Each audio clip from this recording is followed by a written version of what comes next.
Welcome to Creating Abundance. I'm Alana Cahoon, and it is a pleasure to have with me today Barbara With, an international peace activist, award winning author publisher, psychic channel, composer and performer, workshop facilitator, and inspirational speaker. She is the co founder of Conflict Revolution, a revolutionary way to resolve conflicts of the psyche based on her work channeling none other than Albert Einstein. She has authored 6 books on metaphysics. Let us welcome Barbara With. Hello, Barbara. Hi, so nice to meet you and so nice to be here today. Likewise, likewise. So I'm always curious, where are you calling in from? Right now, I'm in a little town called Clyde St. George that's right outside of Exeter in the UK. Oh, my goodness gracious. Okay, you're in the UK. I'm in Rochester, New York, USA. Would love to start that with sunny Rochester, New York, but not today. Can't count on the weather anymore. Yeah, yeah. So, tell us how you entered into this world of channeling and world peace. I'm all about bringing peace both internally and externally into our world, inner and outer.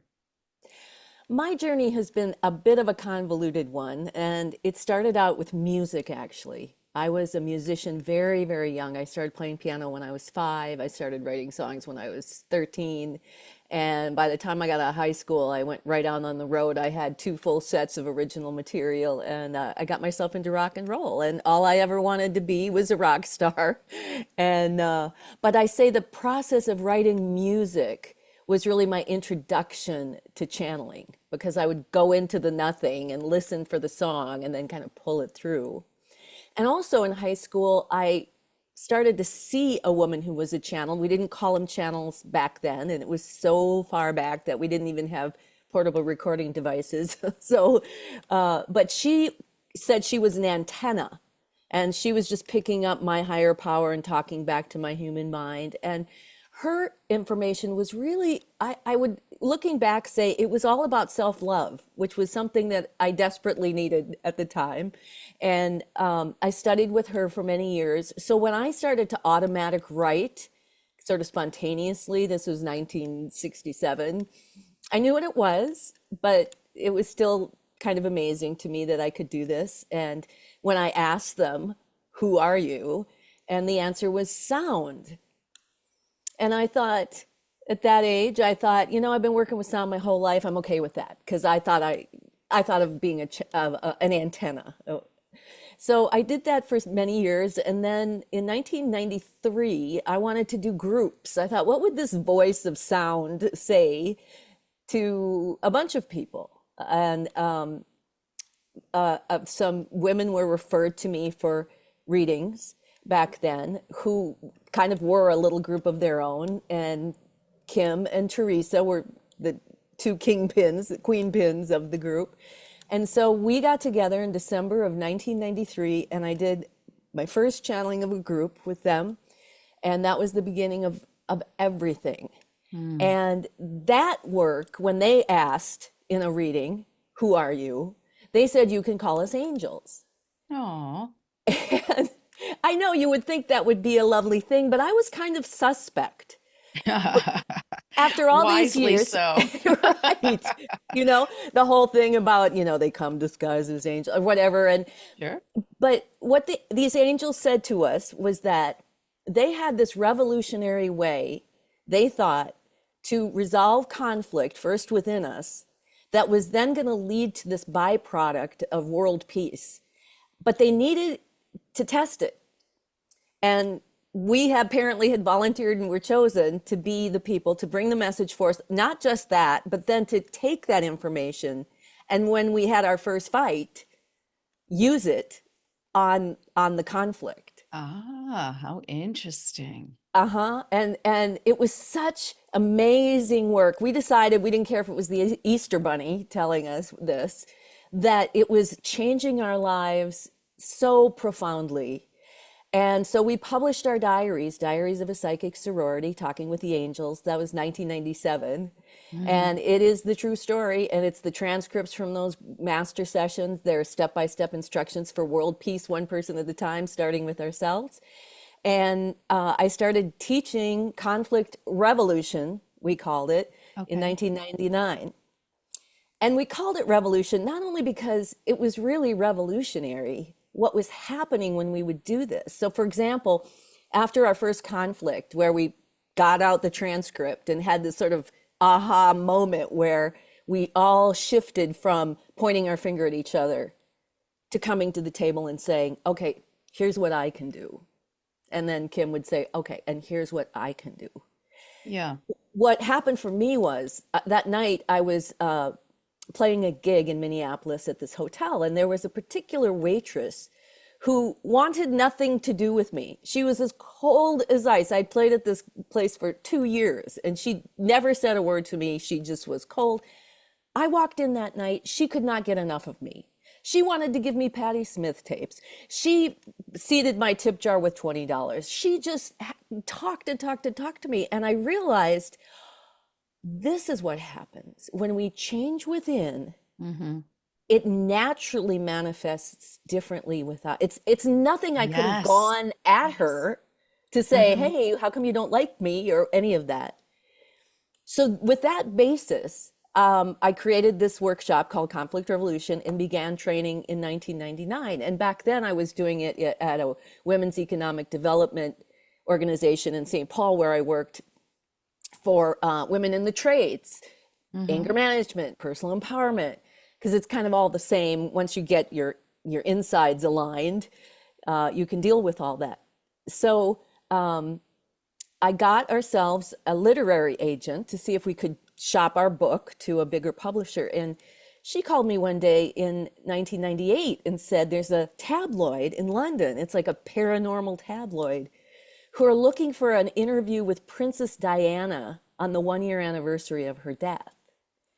And again, the skeptic that I am is like, really? What is this? Because I had discovered that I could communicate with people who had passed on, Right. but they were coming to me Yeah. and Mhm. trying to get information to their living loved ones. So I never had done this, and I thought, is this, is this even kosher to like, is it exploitative?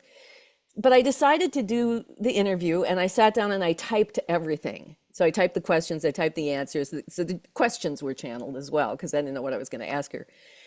And I typed it out and I read it, and it was not only phenomenal in the level of detail about her relationship with Dodie and what went on that night, and her children and what they were going to become, which they then did.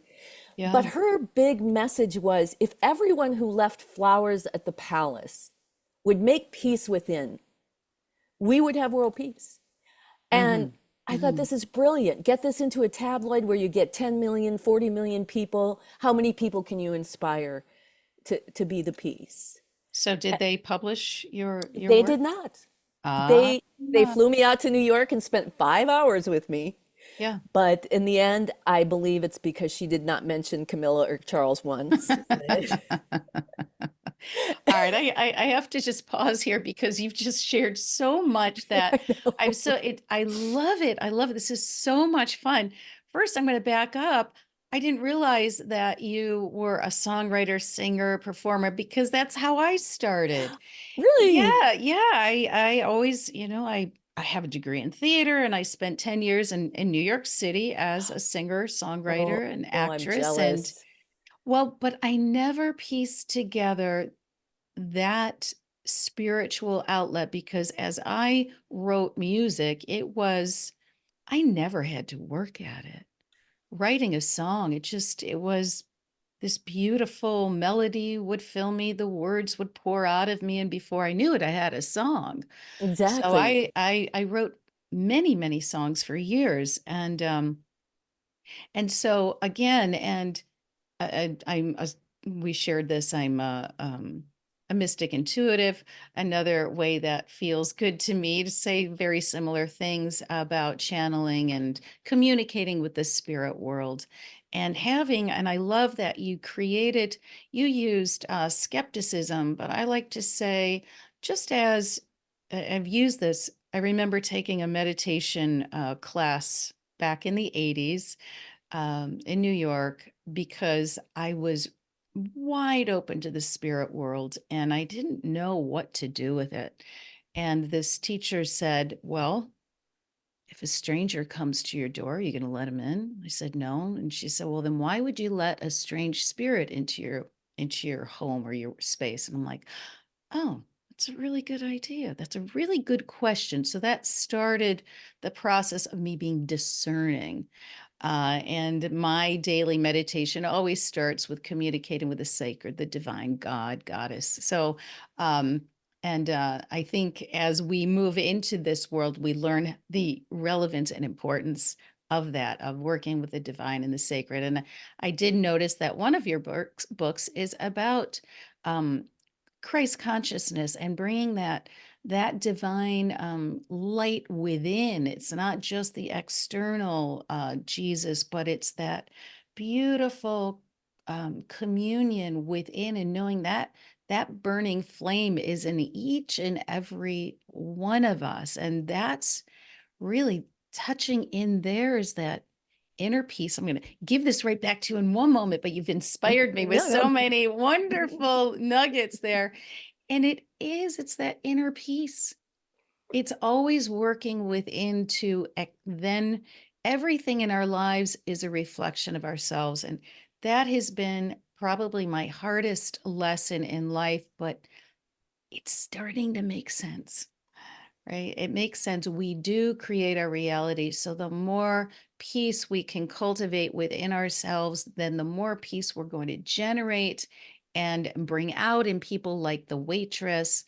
Um, so I know you've got so much more, but I'm wondering how then did you end up, what are you doing in the UK now? Well, I left home on October 15th. I live in Lake Superior on a small island, and Oh, I decided to go just on a peace tour, a world peace tour.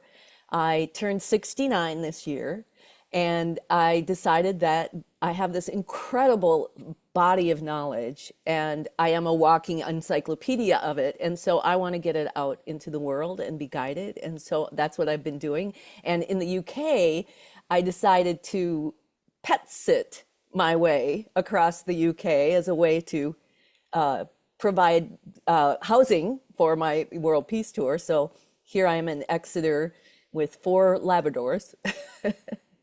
And everywhere I go, people want to talk about peace. People want to know, what are we going to do? How can we do this? It's just yeah. so encouraging.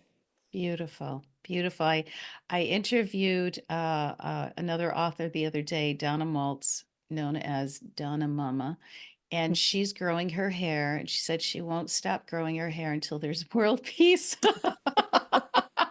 I should So, do that. I used to have hair.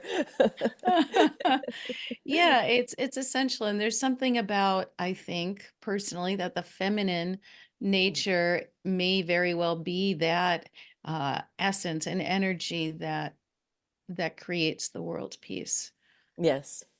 And when we Yeah. get into the conflict revolution, I'll show you how that fits into. So. Let's go into it. Let's hear all about it. I'm so curious. Well, let me just quickly introduce Einstein because Sure. he's such an important part of this conversation. So, after they didn't want our interview with Princess Di, my agent and I made this list of famous people. We thought maybe there's other famous people who want to talk. We had no idea really what we're doing, but we'd go to them, and Mother Teresa was tired, and Gandhi said it all, so Nicole Brown Simpson came up.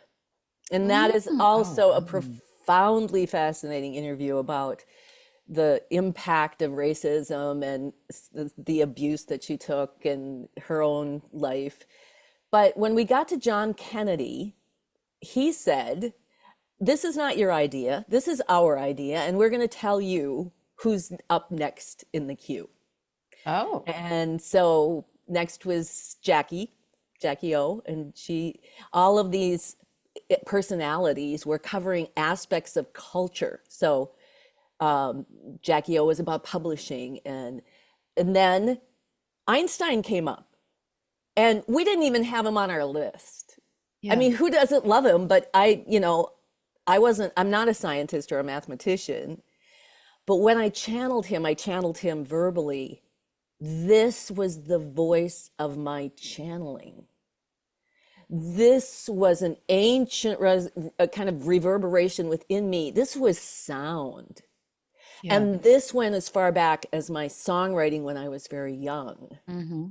And that interview, again, was mind blowing, revolutionary. He said so many incredible things. Stuff like ADHD is really a kind of a ailment of the parent in children because Hmm. you're trying to force these kids to sit in a desk for 8 hours and Yeah. just little simple things. And so in 2005, I decided I wanted to do a little volume just for him. Let's see what he would say all by himself. And what happened was he delivered to me a unified field theory, which he could not do in real life, which is how things operate on the microcosm in the same way that they do in the macrocosm. Hmm.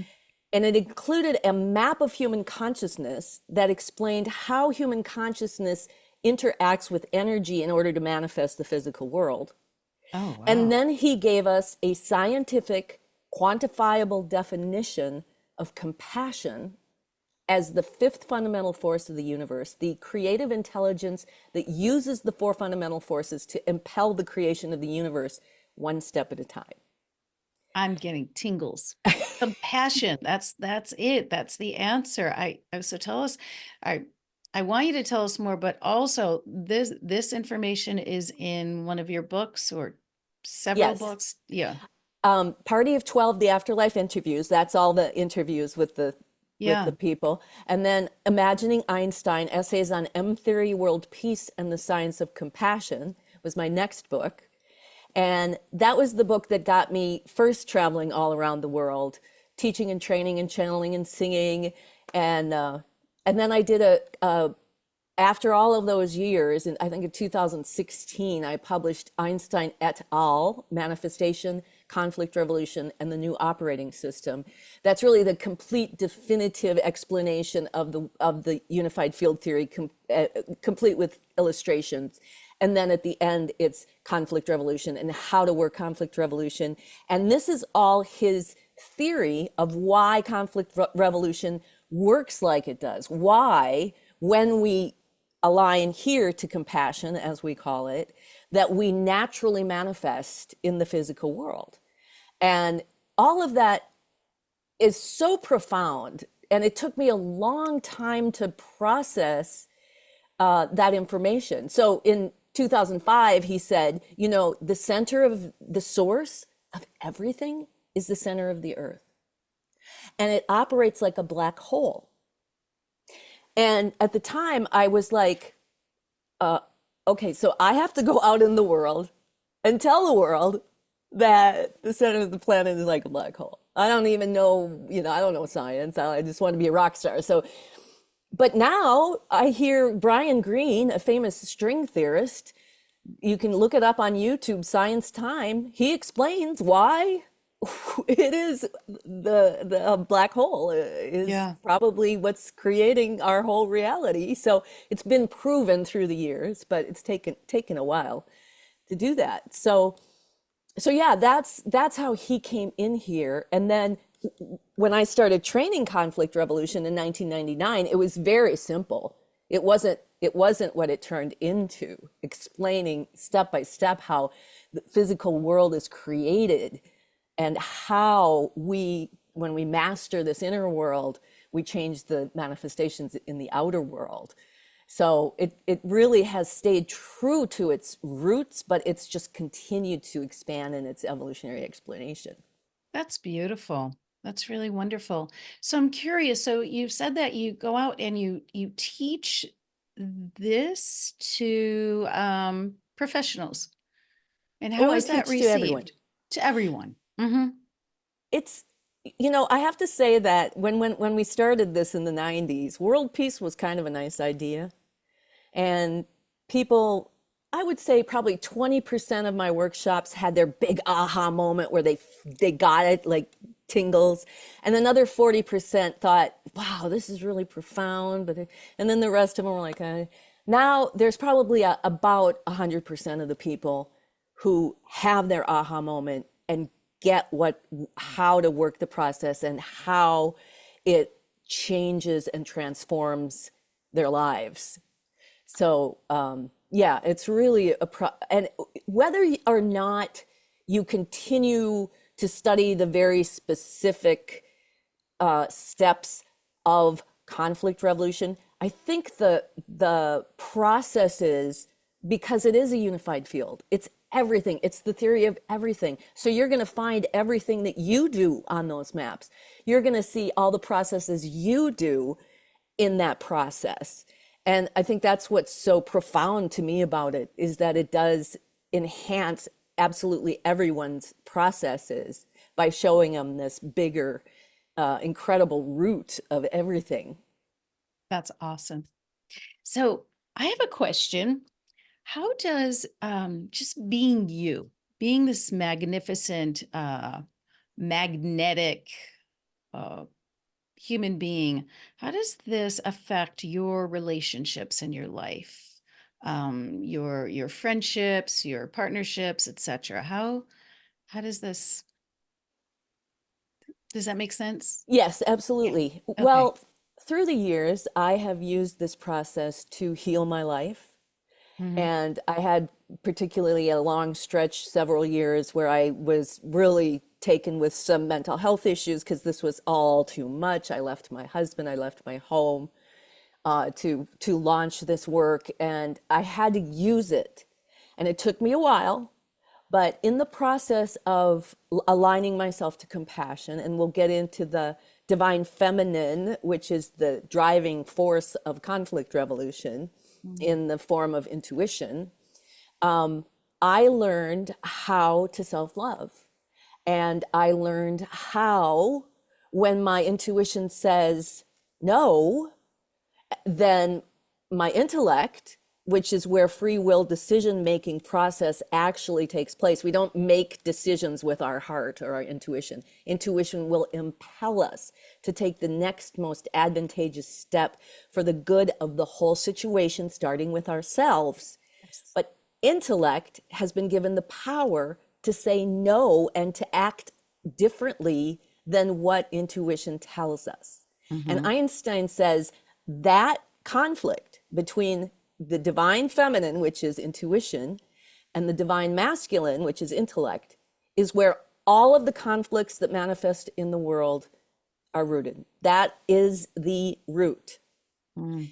And so I learned how to train my intellect to listen to my intuition, to trust my intuition, and to act on my intuition.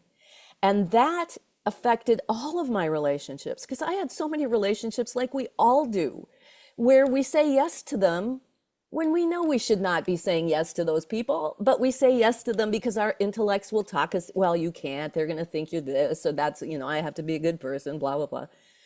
And what it's done is, not only has it reduced external conflict in my life in relationships by a good, I always say 87%, because when I resolve it here, I don't have to have the drama out here to act it out and work it out in here. But Yeah. then it's people, when you get the aha moment, when you revolve your focus back to see where your conflict is and you resolve it here, I always say either the people disappear or they rise to the occasion. Mm. Oh, So that's good. yeah, Mhm. that's really what happens. Yeah. Yeah. I've seen that. I've seen that in my own life. That's really great. It's very interesting. Yeah. As we raise our own vibrations, then people are going to either rise alongside us or not. Mhm. Yeah. But that's part of evolution. Um, Yeah, it's a strange metaphor what I'm going to use, but for some people who are listening, if you are elevating your career path and you move from a manager from managing 20 people to, let's say, managing 100 or 1,000, you shift your your vibration, you have more responsibility, etc. And the relationships are going to change. People are going to see you differently and feel that there's a power, there's a confidence. Uh, doesn't mean you're not full of compassion and love, but there's a new sense of responsibility as well. And I think that's and maybe that's a question as someone who can channel this wisdom and knowledge uh, from thank goodness you're be able to collect this and then share it with the rest of the world. Do you feel a sense of responsibility? And what is that? How does yeah, what does that even mean to you as I say that? It's interesting you ask that because I've been going through a revolution right now. Because this is what I do in my life. It's not like I've resolved all my conflict and now I'm just this. I have to employ these techniques in this crazy world that we're living in. And I'm also an investigative reporter. I have been for about 12 years. I started the Wisconsin Citizens Media Cooperative. And so I'm doing right now a series about propaganda and what it does to our brains and how we, in fact, I just finished my next post today about how conflict revolution breaks us from propaganda because it works on the propaganda of the intellect that says you're not good enough or you can't do this or they're to blame. It teaches us how to revolve that and take responsibility and transform it. So for the past, I don't know, maybe 3 or 4 weeks, I found myself going deeper and deeper and deeper into this kind of depressive state and this hopelessness. Now, I'm somebody who can read the headlines of everything and not get sucked down, but I was finding myself being triggered by these people who were just spewing propaganda and spewing lies as if it was truth. And I knew, it's a process. It's like, okay, when are you going to revolve it? When are you going to revolve it? And so I finally did. And I found when I started to go, okay, where am I indoctrinated? Where am I, and the ego is going to go right away. Well, I'm not, I'm a critical thinker. It's like, no, if you are triggered, you need to take this in. And then when I was doing that work, I was divinely guided to a woman named Tanya. I did her podcast and she turned me on to Dr. Michael Nels, who wrote a book called The Indoctrinated Brain. Hmm. And as I read this book, and it talked about how the brain produces these nerves that give us memory, and that he wrote a book called The Unified Field of Alzheimer's, saying that Alzheimer's is not something that happens to us when we grow old. It's because our hippocampus is not producing those nerves that allow us to retain a memory. And what happens is, in the terms of propaganda, and what for me was that I was forgetting how powerful I am. I was forgetting all the times that I've manifested in my life, incredible, magnificent, miraculous manifestations.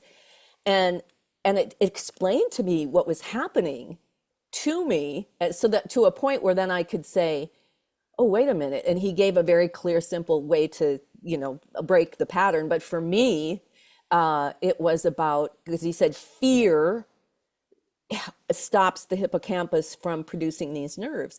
But I say, and I want to talk to him about this, it isn't just the emotion of fear, because in our world, there's 3 human dimensions, they're like human organs: emotion, intuition, and intellect. And they work together, and they each have their own function.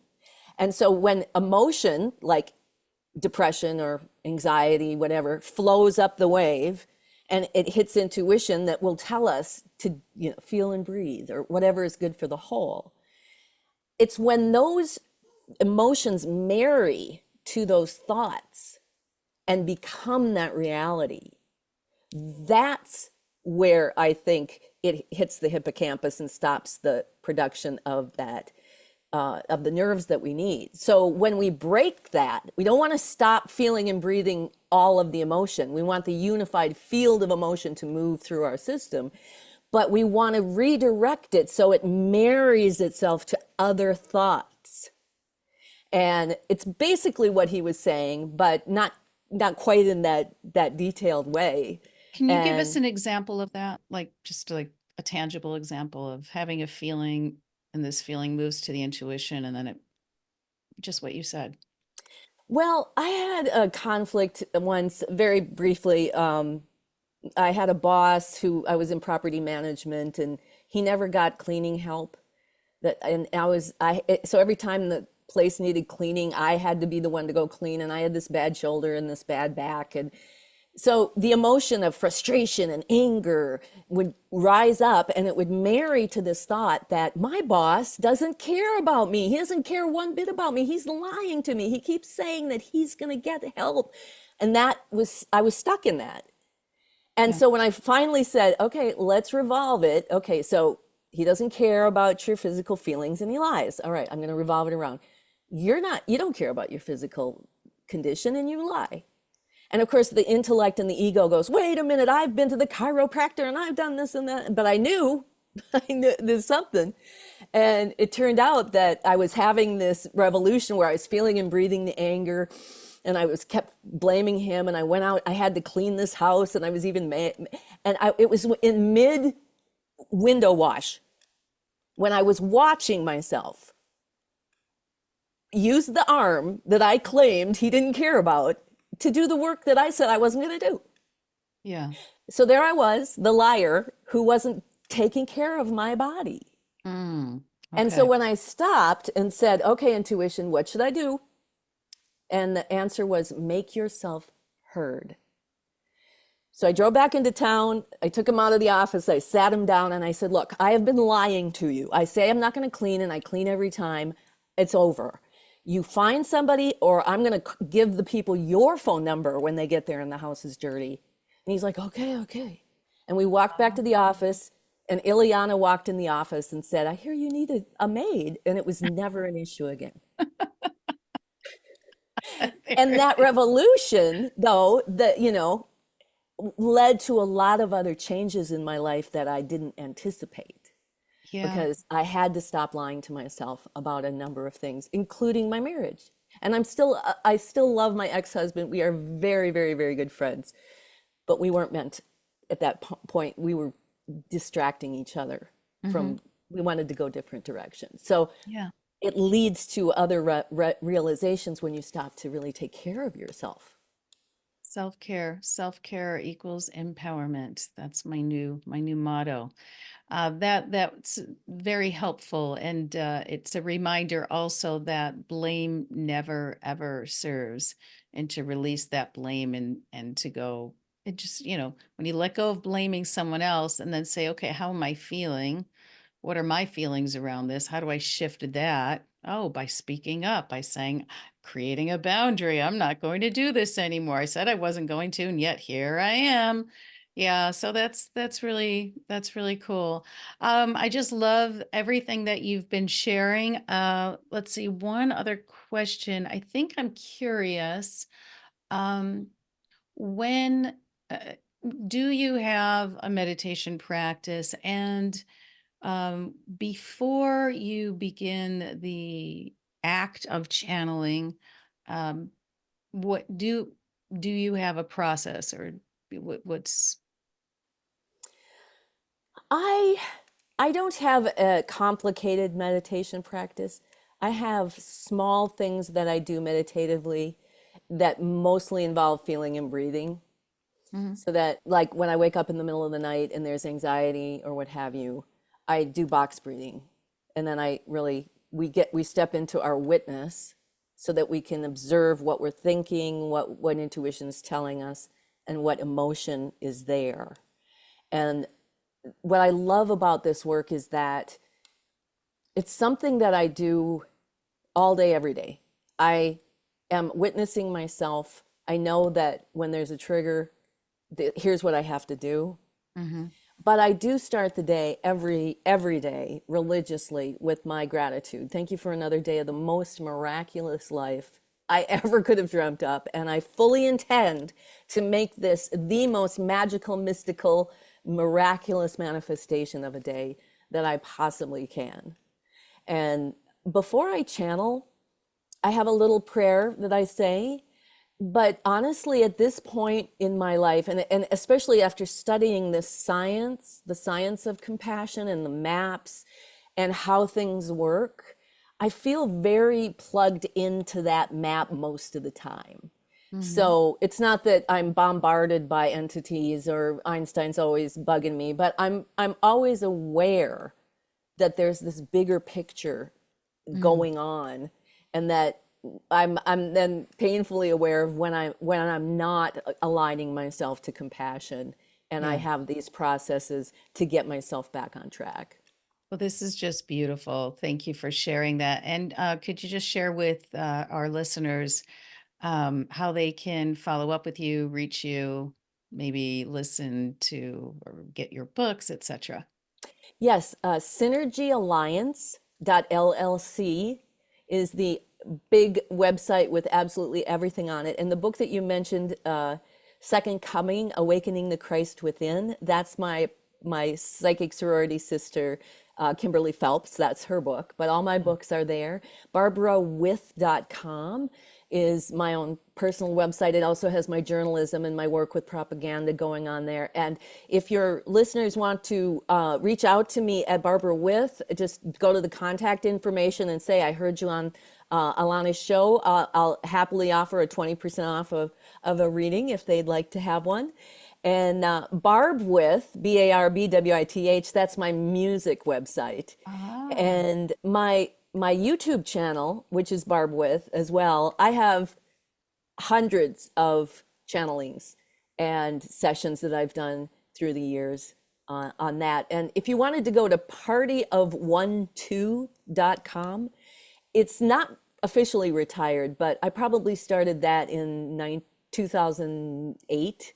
yeah. And there's just hundreds and hundreds of channels and sessions. And Wow.